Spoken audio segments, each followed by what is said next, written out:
Today, I'll be talking to you about the hidden secret habits of the intentional millionaire. My goal is to make $1 million in 1 year, and I had to do a deep dive into the habits that shape that goal. So I figured what most people see and talk about is the $1 million lifestyle, the houses, the cars, the effortless travels, but very few actually see and talk about the crucible of habits that forge that success. We fixate on the visible outcome but ignore the invisible process. Making $1 million might be simple and not easy, but what it really requires is the person we become in the process and not the goal in itself. Here is the profound counterintuitive truth. Millionaires don't think like everyone else, and they never live by accident. They are intentional about everything: their thoughts, their time, their associations, and their daily commitment to mastery. Today, I'll take you past the facade and show you the hidden secret habits of the intentional millionaire. The core disciplines I discovered late myself, but which, after careful study, reveal themselves as the fundamental architecture of lasting wealth. And these are the habits that attract abundance naturally. Don't copy the millionaire's lifestyle. Copy their discipline, because that's the part they keep hidden. And I am here to expose it to you. Let's dive into the first habit. The first habit of the intentional millionaire is they live by design, not by default. The financially average person drifts. They are a passenger in their own life, reacting to the inbox, the news cycle, social media, and the demands of others. But you know what millionaires do? Millionaires design. They understand that the natural state of life is chaos, and without an intentional framework, your life automatically defaults to distraction. They don't wake up hoping the day goes well. They wake up having already decided what the day must become. They meticulously plan, structure, and prioritize their time around their highest values and their most impactful goals. Their calendar is a sacred document. They have replaced wishful thinking with calculated commitment. The truth is, if you don't design your life, someone else will design a profitable cage for you. Your choices today are either investments or expenses, and default living is a high interest expense, while intentional living is a compounding investment, even though it doesn't feel like it in the moment. Let me give you a quick story on what I learned recently on compounding investments, and it's about my gym journey. So about a year ago, I started going to the gym judiciously, and when I joined the gym, I weighed myself and I was about 92.3 kg. My goal was not to lose weight completely. I just wanted to keep fit, and I was very committed. The days I don't go to the gym, I'll take a walk. So I've been very active for like the past 1 year. 6 months into going to the gym, I weighed myself again, and I was still 92.3 kg. I felt like, what's happening here? Even though my goal was not to lose weight completely, I just thought to myself, oh, maybe I will have lost like 1 kg in the past 6 months. So I weighed myself after 6 months, and I was still 92.3 kg. And I sort of felt bad, like, how come I'm not losing weight at all? Even though I didn't want to lose the weight, but I just felt like, at least if I can come down to like 90 kg, it wouldn't be a bad idea. So my goal was to actually maintain 90 kg. But 6 months in, I was still 92.3, despite my efforts in the gym. I felt bad to an extent, I wouldn't lie. I felt like, oh, what's the point of, waking up every day and showing up at the gym only for me to still be the same weight 6 months later? I just brushed it off and I kept going. 8 months into going, I weighed myself again and I was still 92.3 kg. At this point, I thought to myself, are you sure this gym thing is really working for you? I started having these thoughts in my head like, oh, maybe gym is not for you. Maybe you should just do your exercises in the house. Maybe you should stop going to the gym, because I just think it's a waste of time. You're not losing, there's no significant difference in when you started and where you are now. So what's the point? 8 months later, you're still the same weight, then something is definitely wrong. You know how we can be when things don't go our way, or when things seem not to work the way we want it to. To cut the long story short, 11 months after I weighed myself, that day I just thought to myself, like, you know what? Just go and weigh yourself again to just see how far you've come. And if it's still the same, this time around, we are not, like, it's a full conclusion. It's a signal that gym is not for you, because there's no point coming to the gym for 11 months and you are still not seeing any difference at all. And I got on the scale that day and I was 89.1 kg. Oh my God. I was so excited. Oh no, this is a lie. It's not true. How did I lose 3 kg? I was just so excited. I sat with myself and I started thinking like, is it that you lost 3 kg in the space of 3 months? No, I've been losing it, but it wasn't just reflecting or it wasn't just showing. And I just thought to myself like, you know what? This is what compounding investment really, really means.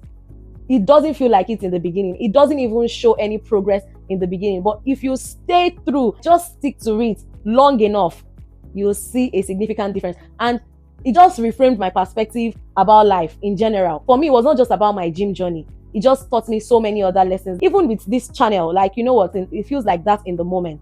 Just keep going. You will get there.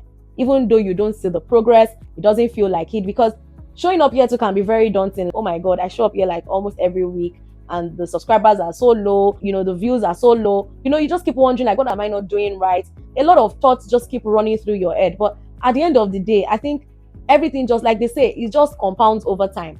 You just have to be patient enough to see the results. But most times we are very, very impatient. So I would say, like myself inclusive, we are very, very impatient sometimes. We just want to see that instant gratification, that growth, that's immediate success. But anyway, that's just the story I learned about compounding investments. And I thought I should chip this in. It might actually help someone out there. At the end of the day, millionaires don't just wait for clarity. They create it with structure. Habit number 2 is they are obsessed with mastery. Average people fear focus, labeling it as restrictive. But intentional millionaires, they are obsessed with it. They understand that mastery requires monomaniacal attention. You cannot be great at 10 things. You can only be transcendent at 1 or 2 related things at most. They pick one lane, one mission, one unique purpose, and they are not just dedicated. They are strategically obsessed. This is not unhealthy compulsion. It's a profound devotion directed towards mastery and high leverage contribution. They know that only the rare, the difficult, and the deeply understood commands a premium. To be fair, this is one habit I am struggling with myself, because we always think we have superpowers. We think we are so multi-talented that we can do so many things at the same time and nobody can tell us nothing. But now I have come to learn that to really gain mastery and charge premium, you have to get good at one thing for a very long period of time. There's this example I give to people now when they say, oh no, you can actually do this and do this at the same time. It's not stopping each other. I tell them, is it possible to carry 3 buckets or 4 buckets of water, like full buckets of water, up the stairs at the same time? Think about it. Is it possible? How long do you think it will take you to get to the top of the stairs with those 4 buckets of water? And even if you get there, in what condition do you think you would get there? Would you still have the full buckets of water when you get there? So this is how I reframe people's perspective when they say, oh no, you can do multiple things at the same time. It's not stopping each other. It's not affecting each other. You can do it. I tell them, be realistic. Can you do this? So what I do is I paint this picture for them, and the response I get is, I think I get what you're saying now. I think I can relate and I think I understand better now. The difference between dabbling and dominating is devotion. Dabbling gives you bubbles, but domination gets you rich. And your energy diffused across 10 different pursuits yields 10 mediocre outcomes. But if you focus on one, it can burn bright enough to solve $1 million problem. And if the goal is to make $1 million, what does this tell us? We have to get obsessed with one thing. Note this, your obsession is not a flaw. It's a proof of calling to mastery. Habit number 3 is they respect silence. Noise is the enemy of prosperity. Silence is their secret weapon, the ultimate counter currency to a highly stimulated world. The intentional millionaire guards solitude, not just physical quiet, but mental and emotional withdrawal, because that is the only place where ideas can download and clarity can expand. While the world scrolls for noise and entertainment, they withdraw for direction. They know that every great business decision and investment strategy was formulated in the moment of quiet. not in the flurry of meetings. Wealth doesn't grow in the chaos of the immediate. It grows in the clarity of the intentional pause. I never knew how important solitude was or is until I started putting this habit into practice myself. And to be very honest, it is non-negotiable. It is the best place to be to gain direction. You can't hear your next instruction or your best idea if you are always entertained by the noise of the now. The wealth of the intentional millionaire is a direct result of their ability to think long-term. And long-term thinking requires silence to defeat the immediacy of the short term. At the end of the day, what you will discover is silence isn't empty. It is full of answers waiting to be heard. The fourth habit of the intentional millionaire is they build systems, not survival routines. The average person wakes up and engages in a survival routine, a series of isolated tasks that just get them through the day. What I discovered is millionaires don't hustle harder.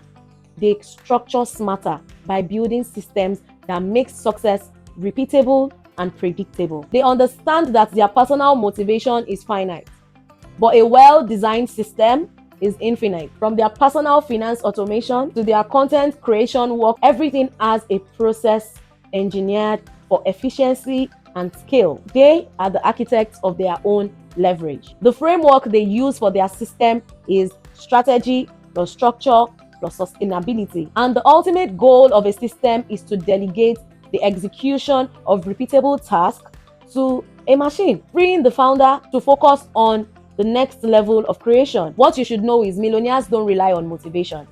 They rely on systems that automate their success. The fifth habit of the intentional millionaire is they monetize their potential. They understand a fundamental economic truth. Ideas are the new gold, and digital media is the new real estate. They realize that trading time for money is a linear, low leverage equation, and the path to non-linear wealth is to monetize your potential. They don't just work for money, they create intellectual property, the information, the strategy, the patented approach that works for them while they sleep. They read, they write, they strategize, and they teach, because information properly refined and packaged becomes an infinitely scalable income stream. And their potential is their most valuable product. If you can think clearly, you can live freely.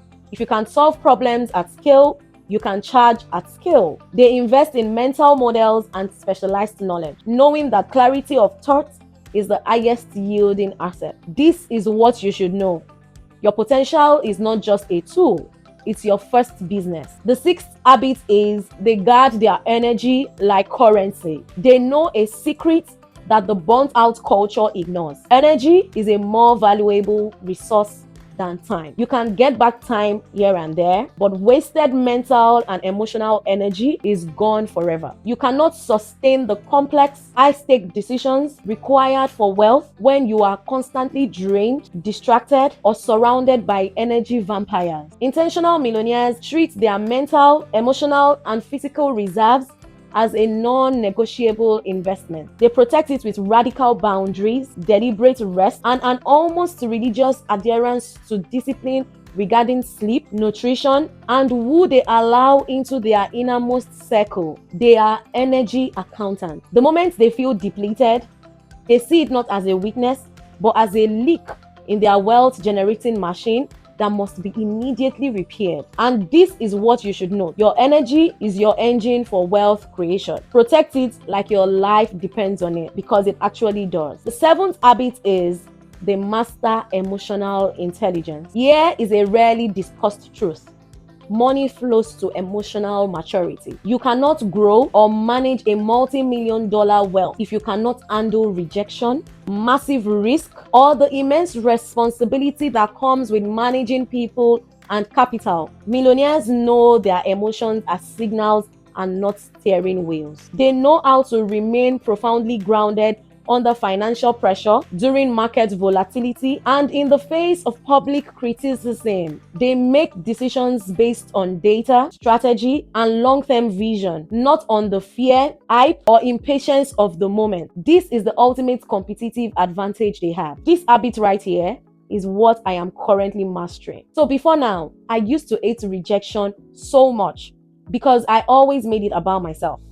It's either I say, oh, people don't like me enough to accept what I offer, people don't like what I produce or what I offer. I always made rejection about myself. I couldn't stand being rejected. But now I understand it is part of the game. So now I am learning to embrace it and not let it derail me from the journey to making $1 million. At the end of the day, our emotions are signals and not steering wheels. Only a fool allows the signal to drive the vehicle. One thing I discovered is intentional millionaires don't suppress their feelings. They simply delay the reaction until analysis is complete, turning volatile situations into calculated opportunities. This is what you should note. Millionaires feel everything but react to nothing until they decide to. We are gradually making progress.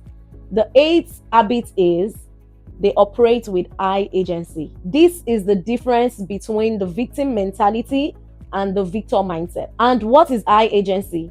I agency is the fierce conviction that says, if it must be done, then I must find a way to do it. It's the psychological rejection of excuses. While low agency, on the other hand, waits for perfect conditions, waits for permission, or waits for an external savior. I agency recognizes a problem, takes radical ownership of the solution, and immediately begins creating the path forward. They don't say, oh, I can't, or it's impossible.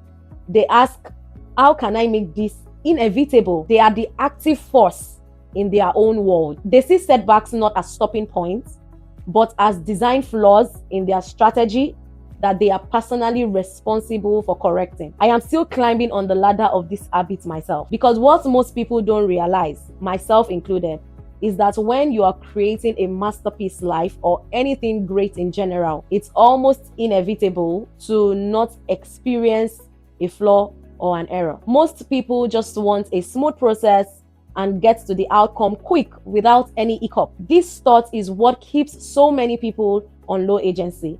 That is why you rarely find a millionaire operating on low agency. This is what you should note. Millionaires don't wait for doors to open. They build new ones or simply climb over the wall. This brings us to the 9th habit, and it is they think legacy, not luxury. The intentional millionaire does not measure success by the flash of possessions, but by the depth of impact and the fulfillment of purpose. Luxury is temporary, but legacy is transferable. They shift their mental time frame from their own lifetime to multiple generations to come. They think generationally about creating systems, foundations, and businesses that outlive them, not just about status symbols that depreciate. They understand that true wealth is not just the money you have, but the security and opportunity you can provide for those who come after you. A rich man buys comfort, a wealthy man builds continuity. The difference is the time horizon. This perspective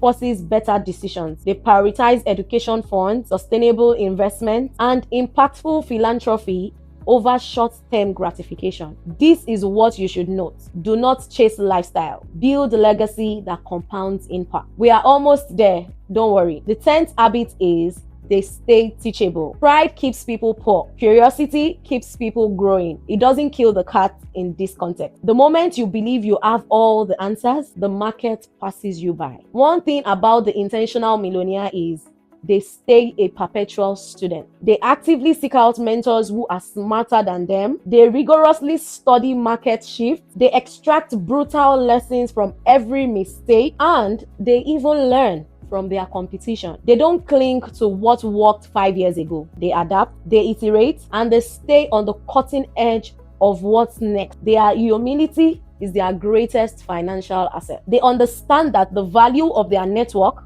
is directly proportional to their willingness to admit that they don't know everything. They are always ready to pay to learn, because they know the cost of ignorance is always higher. This is what you should know. The wealthiest people are students disguised as leaders. They never stop learning. The last habit is a bonus habit, and it is they align purpose with profit. You should know by now that this is the ultimate secret to lasting wealth. The intentional millionaire builds empires that solve a deeply meaningful problem and serve people, not just feed the ego. When your motive is genuinely rooted in service and creating extraordinary value, the market rewards you exponentially. The money is simply the objective, measurable feedback that you are serving your purpose well. They know that profit follows purpose when your motive is profound contribution and not just showmanship. Purpose purifies profit. Impact is the currency of legacy. Chase impact with intention, and profit will chase you relentlessly. This particular habit ensures sustainability. Businesses built on purpose can weather financial storms because the mission is bigger than the momentary bottom line. This is what you should know. When purpose becomes your core motive, profit becomes your inevitable byproduct. Let's wrap it up. The habits you just heard aren't glamorous. They are grounded in discipline. They require self-awareness, structure, and the courage to live differently. I hope you put them to use, if not all, at least half of it, and let it help you on your journey to making $1 million.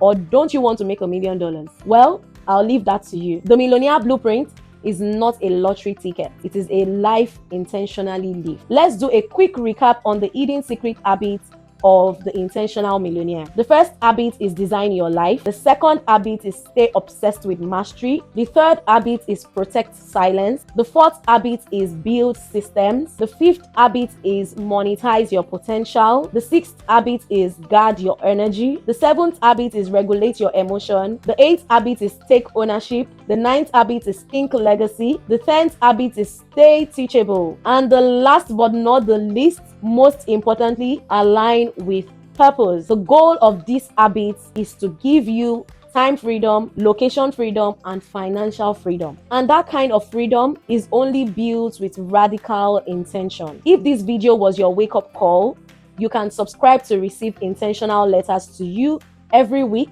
on how you can stay grounded with this habit. Let me leave you with this. The real secret isn't having $1 million. It's becoming intentional enough that wealth has no choice but to find you. And that right there is the goal. So don't forget to stay intentional with your actions, and I will see you in the next video.